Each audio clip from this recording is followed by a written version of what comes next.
Welcome to the MC Squared Podcast. This is episode number 47. I'm Jimmy McKenna, here with Andrew McNeil and our special guest tonight, DJ Snow. All right. Let's go. I got a fire in me, you're gonna set to burn. We got a world to see, and all the time to learn. Welcome back, everybody. So it's kind of exciting. I got my good friend DJ here. We had your wife on earlier. I don't remember what episode that was, but it was very memorable. She was very good. Yeah, so there's a lot of pressure for you. Yeah, she likes to talk. So, so first of all, let's start with like where you are now, like the position you're in, and then let's go back and let's talk about your roots. But so you serve on the board of the Soil and Water Conservation for Vigo County. Yep. Tell us a little bit about that. What does that entail, and what is the organization? Is it a government organization? Yeah, so it's a county level, the soil and water. Then you got the state, which is, kind of governs it over that. Okay. But it was established back in, I believe, like 1920 area. Okay. And then they kind of like just dispersed, and it's kind of just grown. Because originally, I think it was just a few people from each county that was kind of like overseeing things when the government was starting to get involved in conservation and all that stuff. Were they having issues, if I remember right? I know back in the Great Depression era, farming practices, they were worried about farming practices, Yeah. and I think they were having a lot of soil erosion and stuff. Is Exactly. that what it I came think from? that's where, I think you're onto something there. I wish I could like pull my phone out and Google it, but That's all good. Yeah. you know how people are. Let's Google this right now and get the answer. Welcome back from the break. We have the answer. So what exactly do you do and the organization in Vigo County? What does that entail? Like, what do you guys do? Well, basically, I'm on the board of supervisors, and there's 4 of us, and so we basically oversee the staff and the executive director, who is Brendan Kearns. Okay. And then they basically do a lot of, anything until soil and water in Vigo County. They're basically involved with it. Conservation, they're kind of hooked up with NRCS. To help promote programs and get connected with anybody, conservation program. Okay. And plus, there's other things at the state level that they find out that they promote to county residents. Whether it be like water testing, soil testing, things like that are free to people. And yeah, right now it's kind of on the downturn just because of how the government is. We're cutting back, things like that. So, but used to be that stuff was readily available. So. Okay. What's the biggest issue facing Vigo County in that area? Whew. Break.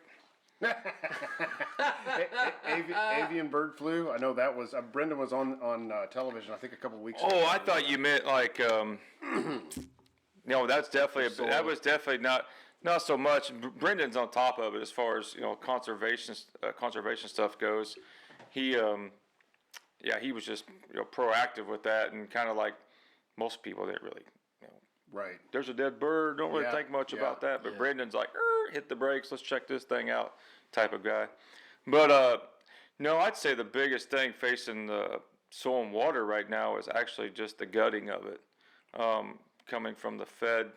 Just cutting back funding to the USDA, which is trickling down to the state level, and then the state level is basically, I think, what you're going to see. I don't know if I can say this or not, but they're really going to like. They really just want to be like a regional area, not a county thing. More like 5 districts in the state. So cutting staff probably. Oh yes, a lot of cutting. That's the biggest thing that soil and water, I would say, is facing. Well, and USDA as well. There's just been a lot of cuts. Yeah. So with those cuts, what from the county might we not have access to that we had before? As far as a county resident or farmer, yeah. Yes, I would mainly say it would just be the access. So like right now, if I'm a farmer and I want to go, look into a program or something, which most guys are not going to want to get online or something like that. They want to see a face. They want to go into an office, ask the questions. Well, right now it's readily accessible. If they take the USDA office and they put it in, let's say, Bloomington, Well, most of your guys that are 80 years old, 70 years old, your average age of your farmer does not want to go, drive down there. Drive over there.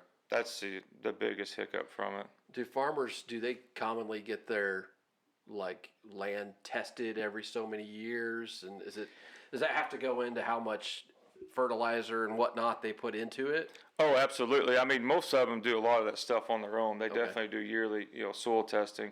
But as far as like soil and water, when I say like some of that testing, it's usually like specific things. Like they want to, if you want to do a garden in your backyard here in the city of Terre Haute, they may come in and say, hey, we got this testing and we'll test for lead. Yeah. And you may have lead here in your backyard and you just don't know it. Yeah. Stuff like that we don't really worry about so much out in the rural areas. Yeah, we have a community garden over by the hospital, and I know they tested the soil over there, and it's acidic, and so that really does affect. And I think somebody tested it over there. Is that common that the soil around here is acidic, or is that mainly where there was a dwelling before? I mean, it could be a lot of factors, but yes, acidic is very common. It's obviously corrected pretty easily with just lime. Yeah. So. Yeah. Yep.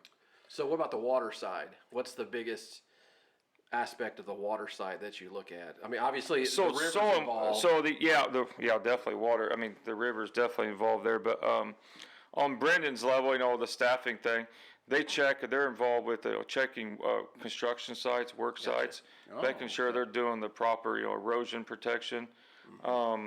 And there's just a bunch of things like that, really. And of course, they check the river outfall areas, and so there's like drainage spots.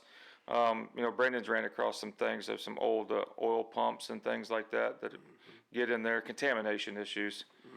And then we get into a whole nother issue of water. I would say capacity. Our water usage. I mean, we are going to have a water shortage, and this is a real talk.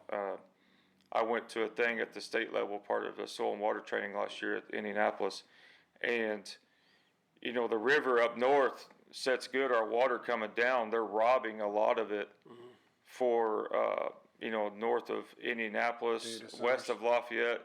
Big industries that they're needing us in bigger subdivisions, would that be Fishers, Carmel area.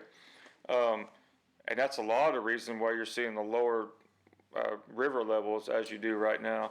It's not that big. I'm not trying to scare people, but and they told us, like, if we keep on the same track that we're on right now, in 50 years, we are going to have some problems. This is the water table then? It's the water table, so yeah. Is the river a reflection of the water table? Yeah, absolutely. Okay. Yeah, so our river, is basically, direct reflection of our wells and all that stuff. But it's our main water source for this area. So, wow.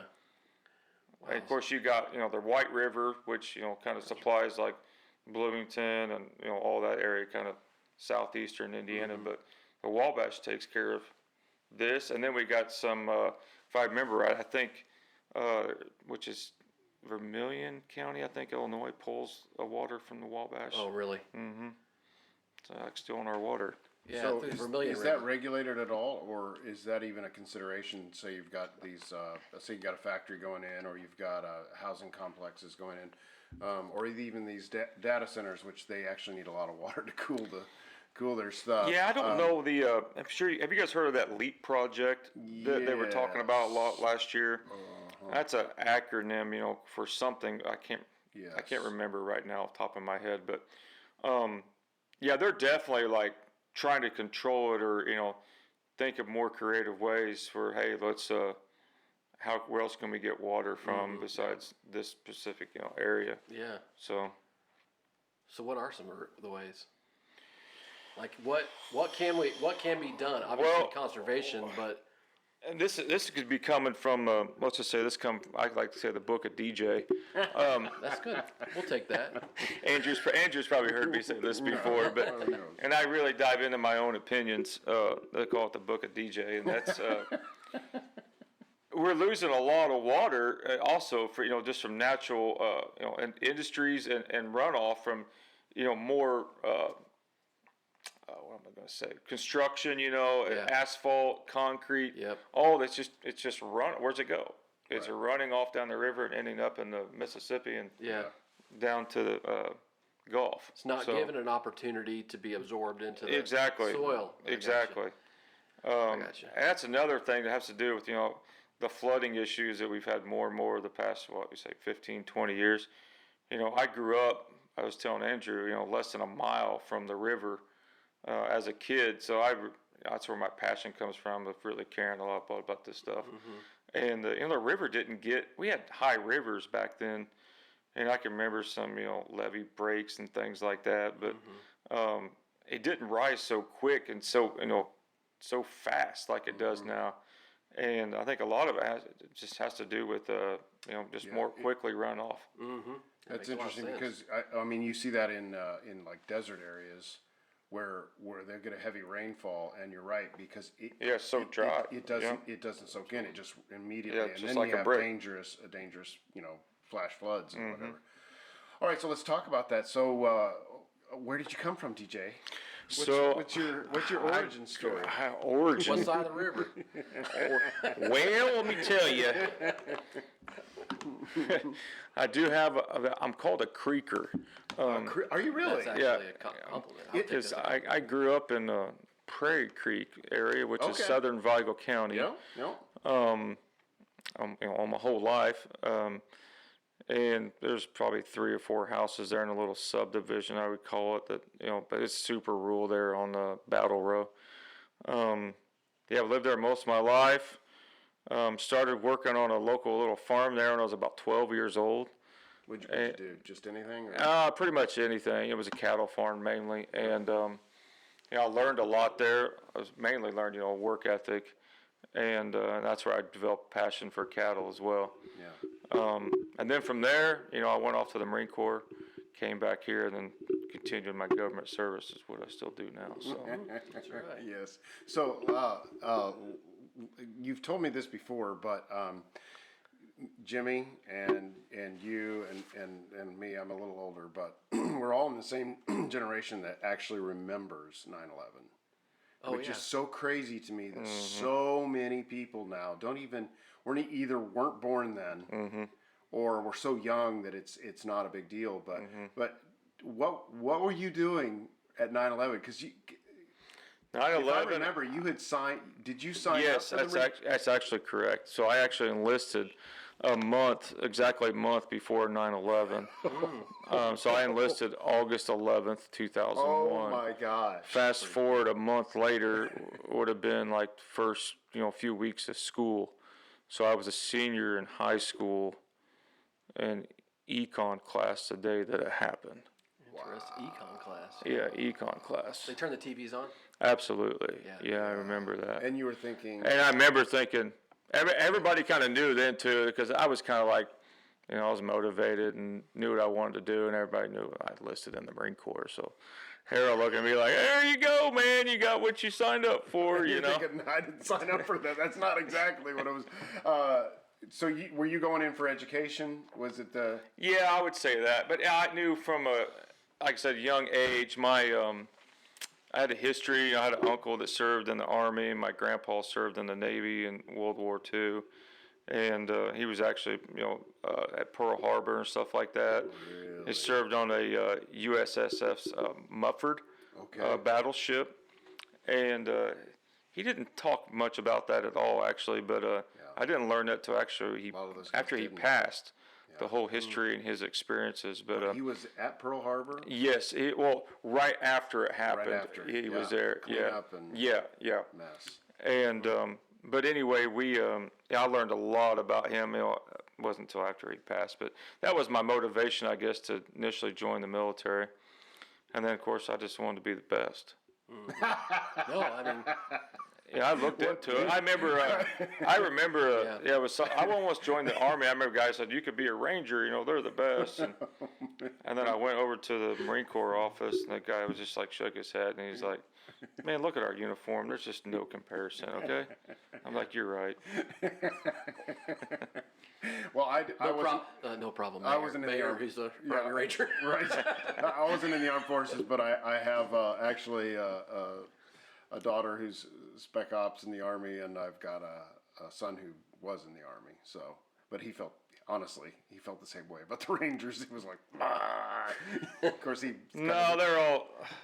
I shouldn't be like that. They're all good, right? Right. We should praise Absolutely. everybody that Absolutely. serves our country. Absolutely. Well, there's good rivalry between the branches. Absolutely, yeah. It really is. In the Marine Corps, we just, we look the best in uniform, but it's what it's about, because we don't get anything else that's good.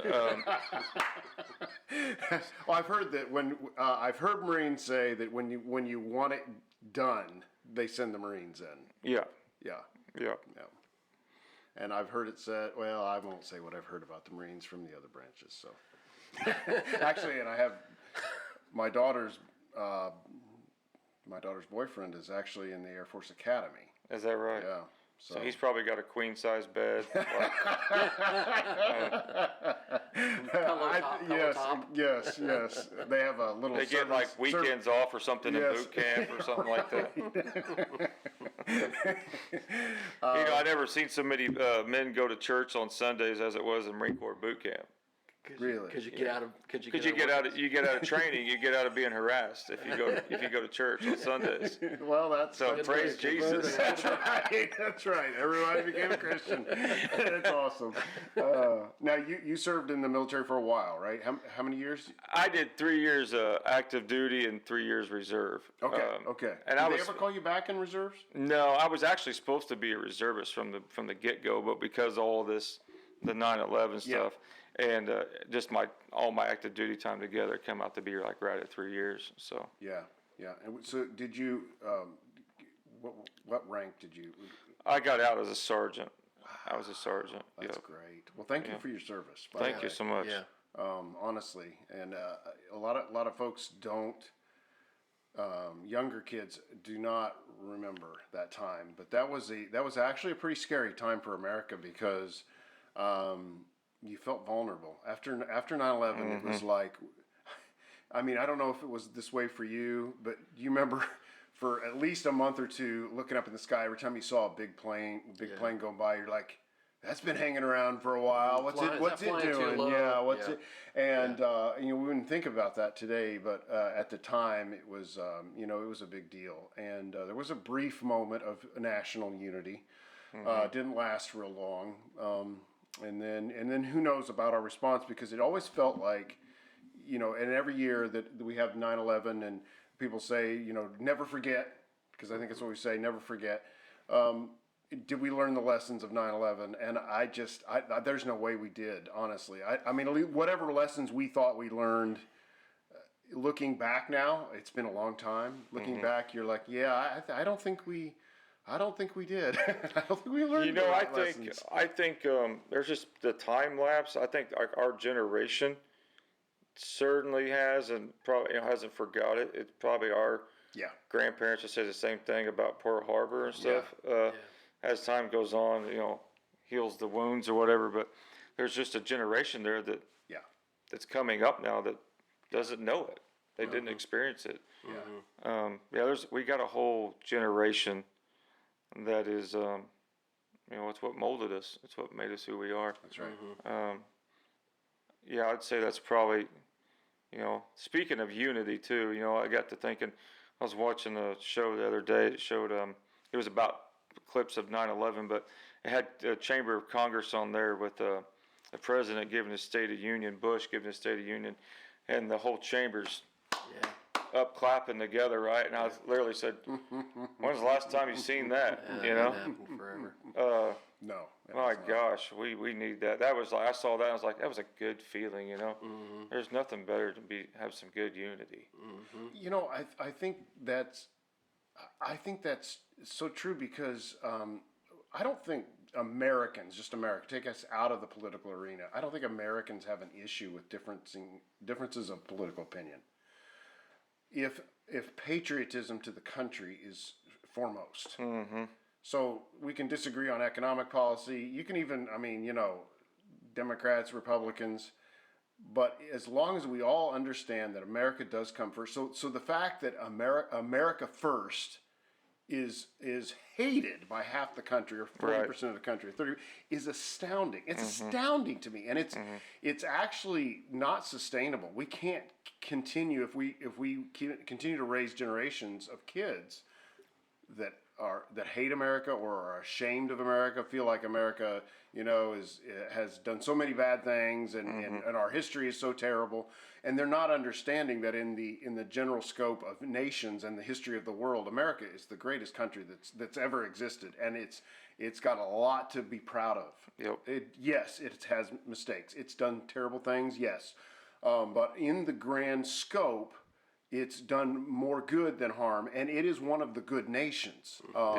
And if you want a nation on the face of the earth to be the most powerful nation, which we are, you want it to be America.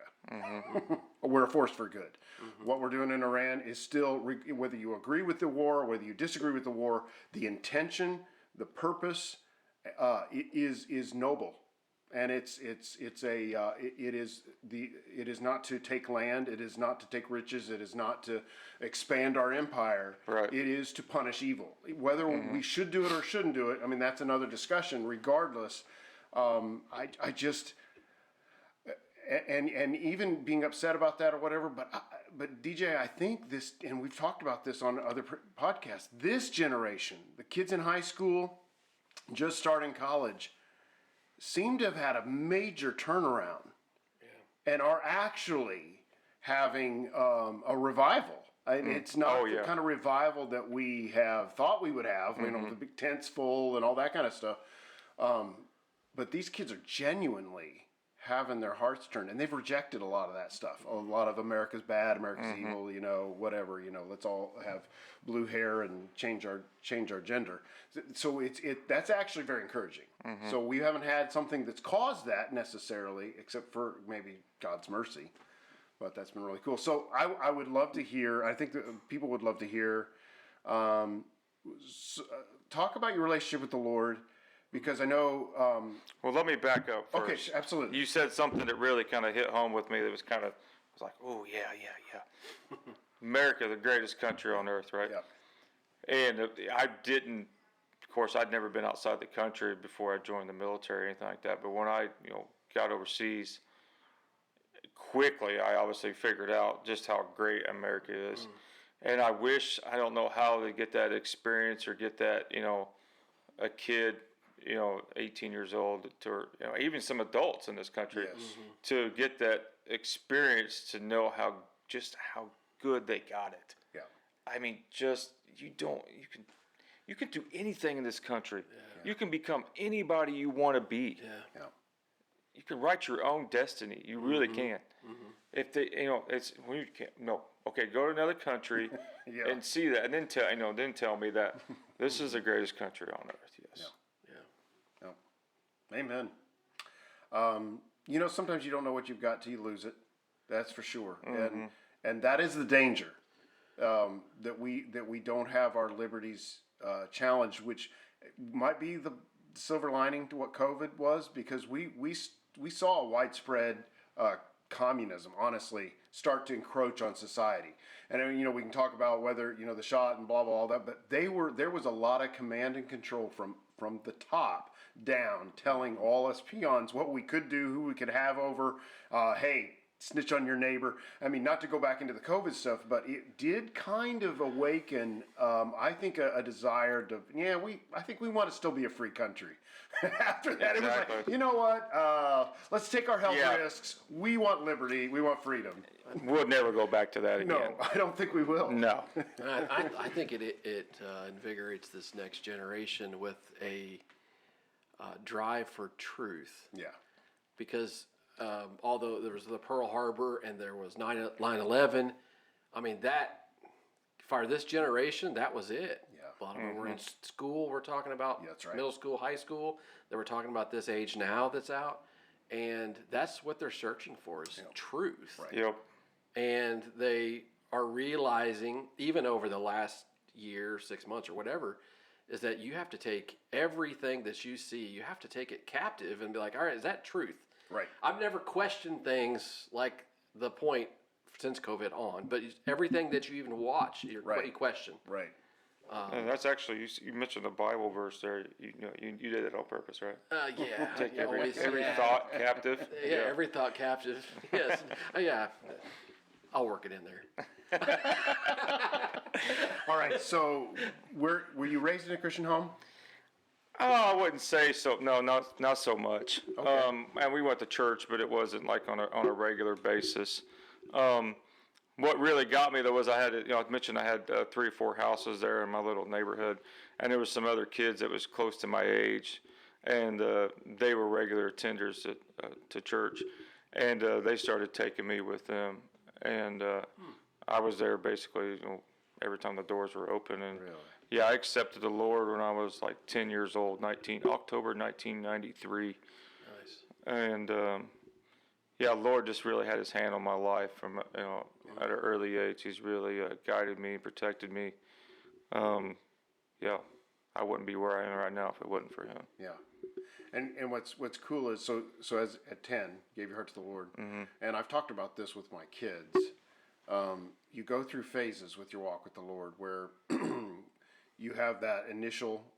I mean, obviously, if you come to the Lord when you're an adult, you probably don't have this, but generally, you'll have a child's faith and a child experience with God, which is extremely real. But then you'll mature and grow a little, and it's like, I don't know if it's that your faith gets tested, but you'll come to a place where I don't know if it's a recommitment, but it's a change. It's not a bad thing, but it is. It's almost like, okay, really, are you going to serve me? Mm-hmm. And you come to that point. Did you have an experience like that, or did you have? Yeah, I would say I probably didn't get, like you said, serious with the Lord until we started attending Maryland Church about 15, 16 years ago. Mm-hmm. Kristen and I, we first got married, we were regular attenders of church. Of course, Kristen, she's always been, I would say, extremely close to the Lord. Always been my nudge as well through that, and she's the one that, quote, drugged me into church there at Maryland. I didn't want to go to that big church, I remember saying.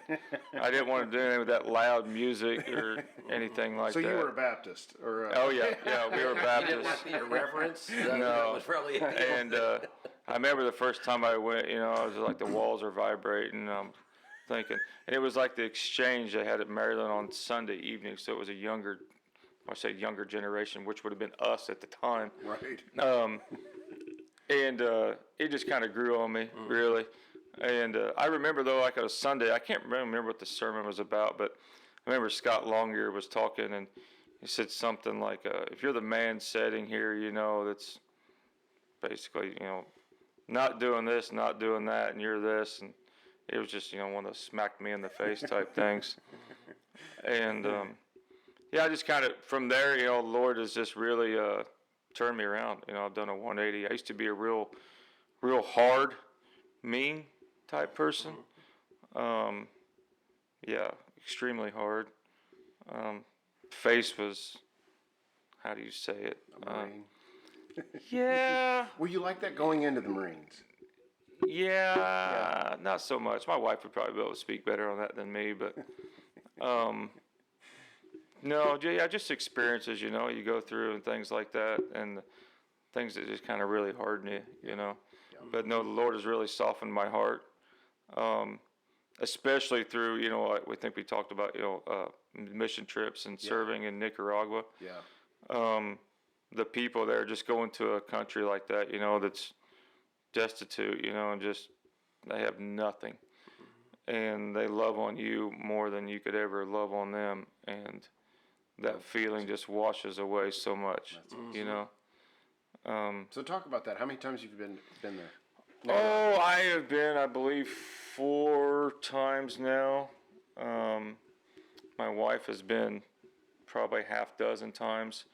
Of course, now my middle daughter is going with her. And we have a couple sponsor kids down there. One being, I think he's 22 now. He's in college. Oh, wow. And we started sponsoring him when he was 13, 14 years old. and I was actually interviewing him on what they call like a sponsorship trip, and where you just basically interview the kids that need a sponsor, and ask them several questions, and one of them was like, hey, if you had a sponsor or somebody interested, what would you tell them?